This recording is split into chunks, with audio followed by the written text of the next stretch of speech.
வாழ்க நலத்துடன். இன்றைக்கி வந்து டே 66ங்க. இன்றைக்கி காலையில் பார்த்தீங்கன்னா வந்து லஞ்ச் பாக்ஸுக்கு வந்து கொஞ்சம் பிரியாணி பண்ணனால ஸோ அதுவே நான் காலையில் சாப்பிட்டேங்க. பிரியாணி மட்டும் எப்பவுமே காலையில் கொஞ்சம் சூடாக சாப்பிட்டா தாங்க நல்லாயிருக்கும். ஸோ அதனால் அப்போவே நான் கொஞ்சம் சாப்பிட்டுட்டேன்.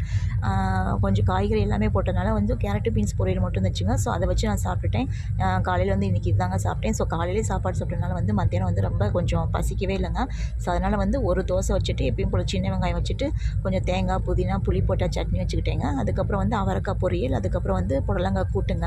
ஸோ காய் வந்து நிறைய எடுத்துகிட்டு ஒரே ஒரு தோசை மட்டும் சாப்பிட்டேங்க. இப்படி சாப்பிட்டீங்கன்னா நல்லா ஃபில்லிங்காக இருக்கும். பெருசாக பசி இல்லாதனால நான் ஒரு தோசையோடய முடிச்சுக்கிட்டேங்க. அதுக்கப்புறம் வந்து ஈவினிங் வந்து கொஞ்சம் தோசை மாவு வந்து கொஞ்சம் மிச்சமாக இருந்துச்சா, ஸோ அதில் வந்து கொஞ்சம் ராகி, அதுக்கப்புறம் வெங்காயம், கொஞ்சம் நாட்டு சக்கரை எல்லாமே போட்டு பணியாரம் சுட்டேங்க. செம்ம டேஸ்ட்டாக இருந்துச்சு. அதுக்கு வந்து மத்தியானம் வச்ச சட்னியும் கொஞ்சம் இருந்தனால ஸோ அதை வச்சு தொட்டு சாப்பிட்டேங்க. நான் நைட் சாப்பிட வந்து ஒரு 6:30க்கே சாப்பிட்டு முடிச்சுட்டு, நீங்கள் என்ன சாப்பிட்டீங்க கண்டிப்பாக கமெண்ட் பாக்ஸில் சொல்லுங்கள். உங்களுக்கு இந்த வீடியோ பிடிச்சிருந்துச்சுன்னா லைக்கும் ஷேரும் பண்ணுங்கள். வாழ்க வளத்துடன்.